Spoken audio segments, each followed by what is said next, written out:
Good evening friends. आज हम UP board के कक्षा 10 के विज्ञान विषय के पहले चैप्टर रासायनिक अभिक्रियाएं और समीकरण का अध्ययन करेंगे। केमिकल रिएक्शन एंड इक्वेशन का अध्ययन करेंगे, जिसमें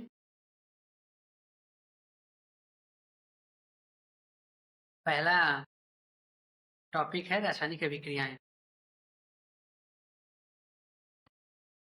जब कोई दो या दो से अधिक पदार्थ, दो रहें या दो से ज्यादा रहें, आपस में मिलकर या अभिक्रिया करके अपने रासायनिक गुणों में परिवर्तन कर ले और नया उत्पाद बनाए, तो इस प्रक्रिया को हम रासायनिक अभिक्रिया कहेंगे।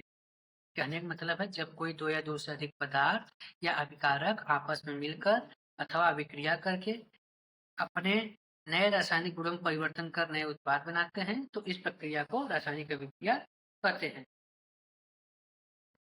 रासायनिक अभिक्रिया के उपरांत कुछ परिवर्तन देखने को मिलते हैं, जिसमें से है अवस्था में परिवर्तन, रंग में परिवर्तन, गैस का उत्सर्जन, तापमान में परिवर्तन। यानी जब नया उत्पाद बनेगा तो अवस्था में परिवर्तन हो सकता है, उनके रंगों में परिवर्तन हो सकता है विक्रिया होने के बाद गैस का उत्सर्जन हो, और जो तापमान है उसमें भी कुछ चेंजेस आए, बदलाव देखने को मिले। अगला टॉपिक है रासायनिक समीकरण यानी केमिकल इक्वेशन। इसको क्या क्या है, देखते समझते हैं। रासायनिक अभिक्रिया को संक्षिप्त रूप में यानी छोटे छोटे रूप में शब्द समीकरण या उनके अभिकारक और उत्पाद के रूप में व्यक्त करना रासायनिक समीकरण कहलाता है।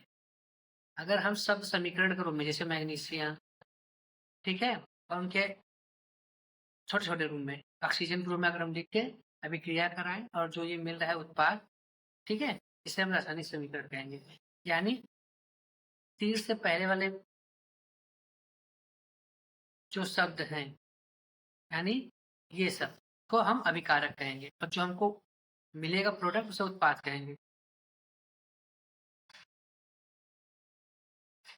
अर्थात किसी रासायनिक अभिक्रिया में भाग लेने वाले, ठीक है, किसी रासायनिक अभिक्रिया में भाग लेने वाले जो तत्व होते हैं वे अभिकारक कहलाते हैं, और जो हमको परिणाम मिलता है वो हमारा क्या कहलाता है, उत्पाद कहलाता है। अब आते हैं रासायनिक अभिक्रियाओं के प्रकार पर। रासायनिक अभिक्रिया 5 प्रकार की होती है। पहला है संयोजन अभिक्रिया, दूसरा है वियोजन अभिक्रिया, तीसरा है विस्थापन अभिक्रिया, चौथा है द्विविस्थापन अभिक्रिया, पांचवा है उपचयन एवं अपचयन अभिक्रिया। जो वियोजन अभिक्रिया है इसको अपघटन अभिक्रिया भी कहते हैं। ये 3 प्रकार की होती है, ऊष्मीय अपघटन, प्रकाश अपघटन और विद्युत अपघटन। अब हम इन सभी को एक एक बारी बारी से पढ़ेंगे, ठीक है। पहला है संयोजन अभिक्रिया। जब दो या दो से अधिक पदार्थ, तत्व या यौगिक संयोग करके यानी रिएक्ट करके एकल उत्पाद का निर्माण करते हैं, यानी एक उत्पाद बनाए, तो ऐसी अभिक्रिया को हम संयोजन अभिक्रिया कहेंगे। जैसे देखो, कार्बन हो गया और ऑक्सीजन हो गया, ये दो तत्व हो गए, मिलकर एक उत्पाद बना रहे हैं, तो इसको हम कहेंगे संयोजन अभिक्रिया। इसमें जल के निर्माण में देखो, हाइड्रोजन के अणु हो गए और ऑक्सीजन के अणु, दोनों मिलकर क्या बना रहे हैं, H2O, तो हम इसको क्या कहेंगे, संयोजन अभिक्रिया कहेंगे। यानी जुड़ने, संयोजन मतलब जोड़ने वाला। देखो, दो से एक या एक से ज्यादा पदार्थ यानी दो हैं, कार्बन हो गया और ऑक्सीजन हो गया, इसमें हाइड्रोजन हो गया और ऑक्सीजन हो गया, तो ये अभिक्रियाएं क्या है, संयोजन अभिक्रियाएं हैं। इसके बाद वियोजन अभिक्रिया। वियोजन मतलब टूटने वाली।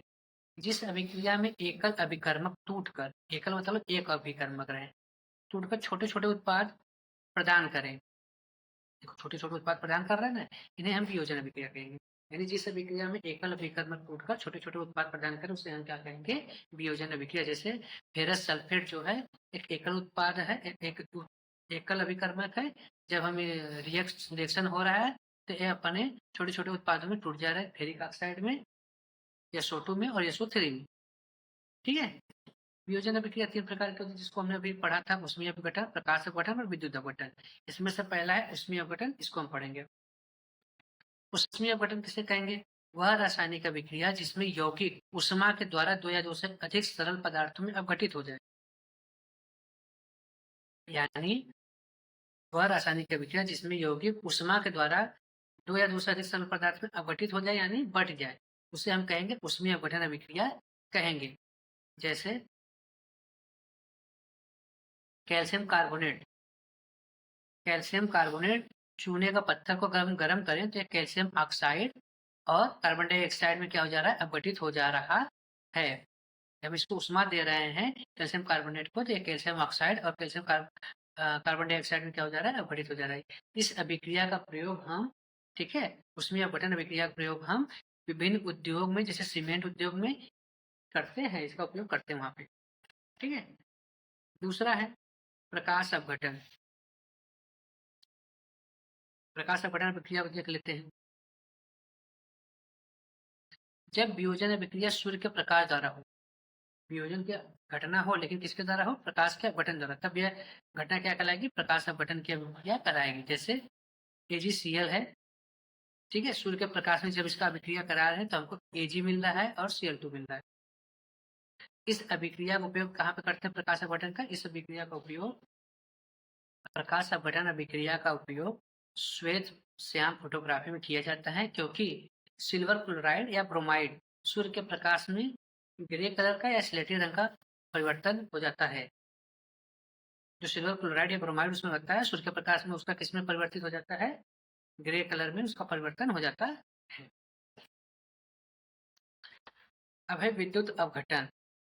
वह अभिक्रिया जिसमें यौगिक के जलीय विलयन, जो यौगिक उसके जलीय विलयन या फिर यौगिक है वो गलित अवस्था में है, तो उसमें विद्युत प्रवाहित करने पर यह दो या दो से अधिक सरल पदार्थों में अपघटित हो जाए, यानी बढ़ जाए, उसे हम क्या कहेंगे, विद्युत अपघटन की अभिक्रिया कहेंगे।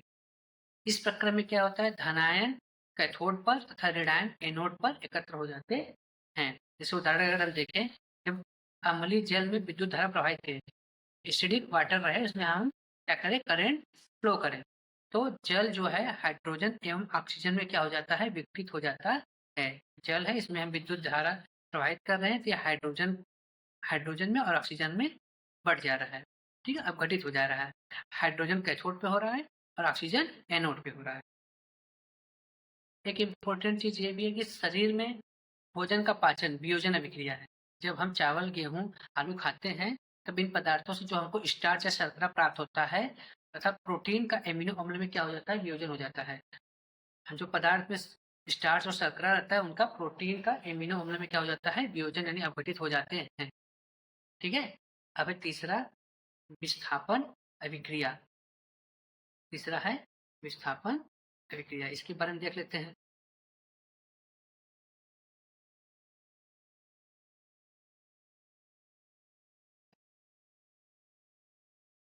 तीसरा है विस्थापन अभिक्रिया। विस्थापन अभिक्रियाएं वे अभिक्रियाएं होती हैं जिसमें एक क्रियाकारक पदार्थ द्वारा दूसरे क्रियाकारक पदार्थ से कम क्रियाशील पदार्थ को विस्थापित कर दिया जाता है, यानी विस्थापित कर देता है, यानी उसका मतलब है अलग कर देता है। जैसे जब कॉपर सल्फेट के नीले विलयन में आयरन की पत्ती डाली जाती है या फी की पत्ती डाली जाती है, तो आयरन धातु तांबे से अधिक क्रियाशील है, ज्यादा क्या है, क्रिया करने वाली है। इसके कारण तांबे को क्या कर देती है, विस्थापित कर देती है, जिससे उसका नीला रंग धीरे धीरे किस रंग में बदल जाता है, हरे रंग में परिवर्तित हो जाता है। कॉपर सल्फेट को आयरन से विक्रिया करें तो फेरस सल्फेट हरा रंग का मिला और कॉपर मिला। चौथा है द्विविस्थापन अभिक्रिया। क्या कह रहा है, वे रासायनिक अभिक्रियाएं जिनमें अभिकारक यौगिकों के आयनों अथवा मूलकों के परस्पर आदान प्रदान द्वारा नए उत्पाद बनाए, उन्हें द्विविस्थापन अभिक्रिया कहेंगे या उभय अपघटन अभिक्रिया कहेंगे। यानी जो अभिकारक हैं यौगिक के आयन से या फिर उनके मूलक से, ठीक है, जो उनके आयन है या मूलक है उनके परस्पर आदान प्रदान से, आपस में आदान प्रदान द्वारा आदान प्रदान करके नए उत्पाद बना दे, उन्हें क्या कहेंगे, द्विविस्थापन अभिक्रिया कहेंगे।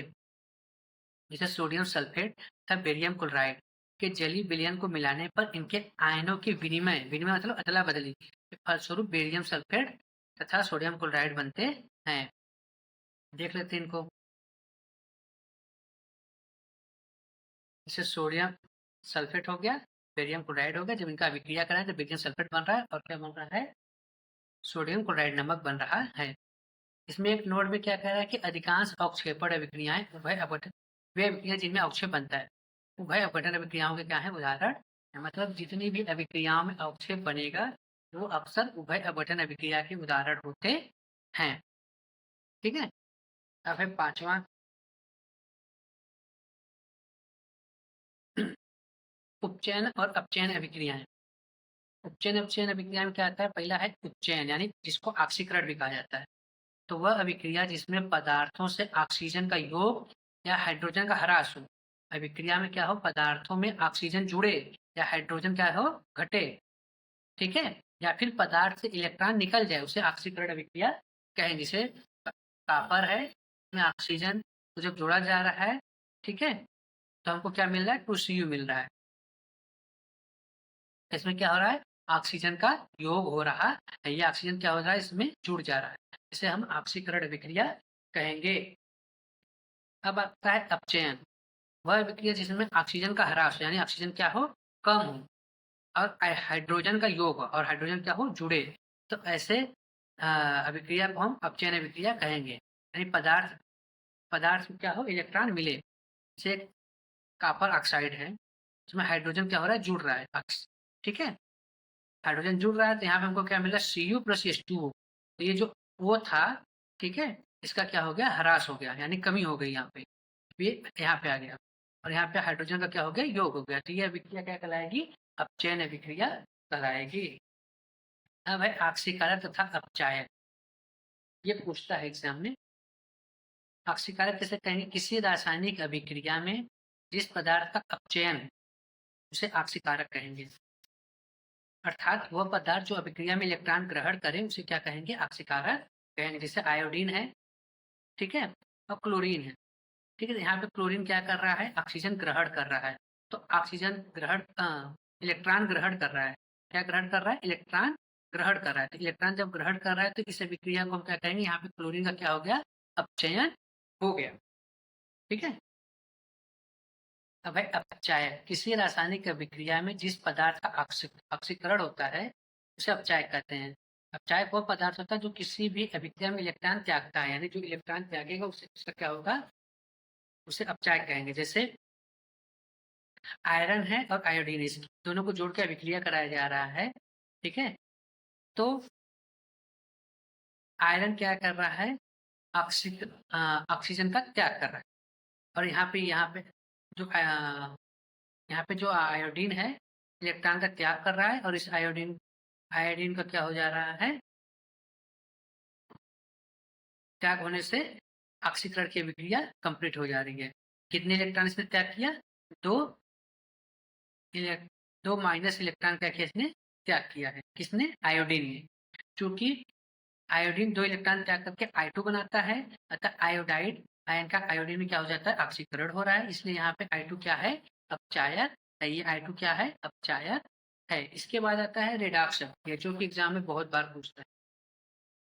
अब है रेडॉक्स अभिक्रिया। ऐसी अभिक्रियाएं जिसमें ऑक्सीकरण तथा अपचयन की अभिक्रिया दोनों एक साथ घटित हो और एक ही समय पर घटित हो, उसे अपचयन की अभिक्रिया कहेंगे, या रेडॉक्स की अभिक्रिया कहेंगे। उसे उपचयन अपचयन की अभिक्रिया या रेडॉक्स अभिक्रिया कहेंगे।